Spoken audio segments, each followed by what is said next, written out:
શ્રી ગણેશ યુવક મંડળ વીતેલા 9 વર્ષથી ઇકો ફ્રેન્ડલી ગણેશ મૂર્તિઓ બનાવી રહ્યું છે, ત્યારે આ વર્ષે કેસુડાના પાન અને પતરાડાનો ઉપયોગ કરીને તૈયાર કરી 9 ફૂટની પ્રતિમા બનાવી. વડોદરા શહેરમાં કારેલીબાગ વિસ્તારમાં આવેલા વલ્લભનગરના શ્રી ગણેશ યુવક મંડળે આ વર્ષે ગણેશ ઉત્સવની ઉજવણીમાં એક અનોખી અને પર્યાવરણને અનુકૂળ ગણેશ મૂર્તિનું નિર્માણ કર્યું છે. 9.7 ફૂટ ઊંચી આ મૂર્તિનું સ્ટ્રક્ચર વાંસની લાકડીઓનો ઉપયોગ કરવામાં આવ્યો છે, જ્યારે કેસુડાના પાન અને પતરાડાનો ઉપયોગ કરીને તૈયાર કરવામાં આવી છે, જેમાં લગભગ 7,500થી વધુ પાનનો ઉપયોગ થયો છે. મંડળના સભ્યોના જણાવ્યા અનુસાર આ 9.7 ફૂટ ઊંચી મૂર્તિનું સ્ટ્રક્ચર વાંસની લાકડીઓથી બનાવવામાં આવ્યું છે, જેના પર કેસુડાના પાન લગાવીને ઇકો ફ્રેન્ડલી રીતે તૈયાર કરવામાં આવ્યું છે. જે ગણેશ યુવક મંડળે વીતેલા 9 વર્ષથી ઇકો ફ્રેન્ડલી ગણેશ મૂર્તિ બનાવી રહ્યું છે. આ વર્ષે પણ આ નવી થીમ સાથે તેઓએ પર્યાવરણ જાળવણીનો સંદેશ આપવાનો પ્રયાસ કર્યો છે. મંડળનું કહેવું છે કે પીઓપી પ્લાસ્ટર ઓફ પેરિસની મૂર્તિઓના બદલે ઇકો ફ્રેન્ડલી મૂર્તિઓ દ્વારા પર્યાવરણની સુરક્ષા અને સંસ્કૃતિનું સન્માન વધુ સારી રીતે થઈ શકે છે. મૂર્તિના વિસર્જન અંગે મંડળે જણાવ્યું કે વિસર્જન પછી કેસુડાના પાનની પાણીમાં પલાળી ક્રશ કરીને ખાતર તરીકે ઉપયોગ કરવામાં આવશે. કેસુડાના પાનનો ઉપયોગ ખાસ કરીને એટલે કરવામાં આવ્યો કારણ કે આ પાન ઔષધીય ગુણો ધરાવે છે અને તેનો ઉપયોગ ઘા કે ઈજાની સારવારમાં પણ થાય છે. આ ઉપરાંત કેસુડાનું વૃક્ષ ધાર્મિક દ્રષ્ટિએ પવિત્ર માનવામાં આવે છે. गणपति बप्पा सुक्की रोटी खाएंगे, गणपति को लाएंगे, सुक्की रोटी खाएंगे, गणपति को लाएंगे। जय जय श्री राम। जय जय श्री राम। जय श्री गणेश। माરું નામ પંચાલ મોનાલી છે. અમારા મંડળનું નામ શ્રી ગણેશ મંડળ છે.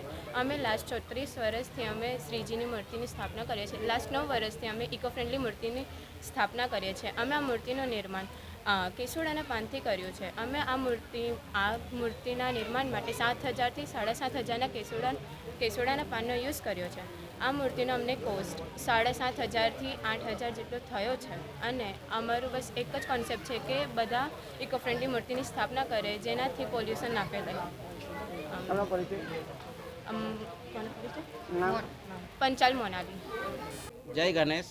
શ્રી ગણેશ મંડળમાંથી કારેલીબાગ વલ્લભનગરની સોસાયટી છે, જેમાં અમે આ વર્ષે કેસુડાના પાનમાંથી મૂર્તિ સ્થાપિત કરેલી છે. છેલ્લા 9 વર્ષથી અમે ઇકો ફ્રેન્ડલી મૂર્તિ બનાવી રહ્યા છે, જે પ્રોપરલી મંડળના છોકરા છોકરીઓ ભેગા થઈને જ બનાવે છે. કોઈ આમાં આર્ટિસ્ટ બહારથી કોઈ અવેલેબલ નથી. ઇવન મંડળના છોકરા છોકરીઓ જ છે. જે અમે 9થી 10 ફૂટની મૂર્તિ બનાવી છે, તેનો કોસ્ટ 7,000 7,500 રૂપિયાનો કોસ્ટ છે. કેટલા પાના વાપરાય છે ને કેટલા મહિનાની મહેનત છે? 7,500 પાનાનો યુઝ કર્યો છે. આ મૂર્તિ વિસર્જનથી 2 થી 2.5 મહિનાનો અમને ટાઈમ લાગ્યો છે. અને આ મૂર્તિનું અમે નાની મૂર્તિનું સ્થાપના મૂર્તિનું વિસર્જન કરીએ છીએ, જે અહીંયા જ કરીએ છીએ. જ્યારે મોટી મૂર્તિનું વિસર્જન છે એ ચરણ ધોઈને ત્યાર પછી એના છૂટા પાન કરીને અમે એને ફર્ટિલાઇઝર તરીકે યુઝ કરીએ છીએ. તમને પરિચય? તમારું નામ? પટેલ ઝલક. गणेश, मैं श्री गणेश मंडल से बोल रही हूँ जो कारेलीबाग वडोदरा में है.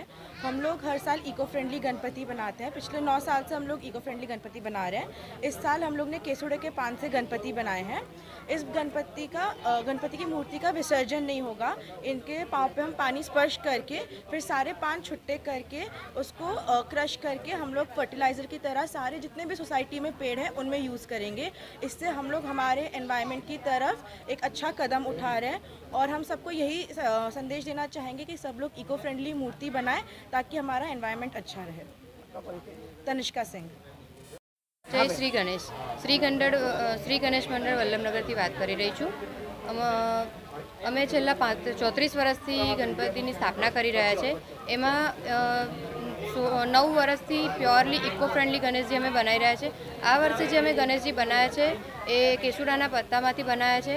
અને એ બનાવવામાં અમને 1.5 થી 2 મહિનાનો ટાઈમ લાગ્યો છે. અને એનું જે સ્ટ્રક્ચર બનાવ્યું છે અમે વાંસની જે બાંબુ છે એની સ્ટીકથી બનાવવામાં આવ્યું છે. એના ઉપર પછી અમે ન્યૂઝપેપર લગાવ્યા છે. એના ઉપર કેસુડાના પાન એ બી ટૂથપીકની મદદથી લગાવવામાં આવ્યા છે. અને એના જે ઓર્નામેન્ટ્સ છે એ જે સોપારી જે આવે છે જેની આપણે પૂજા કરીએ એનું જે ઝાડ છે એના વેલામાંથી એના ઓર્નામેન્ટ્સ બનાવવામાં આવ્યા છે બાપાના.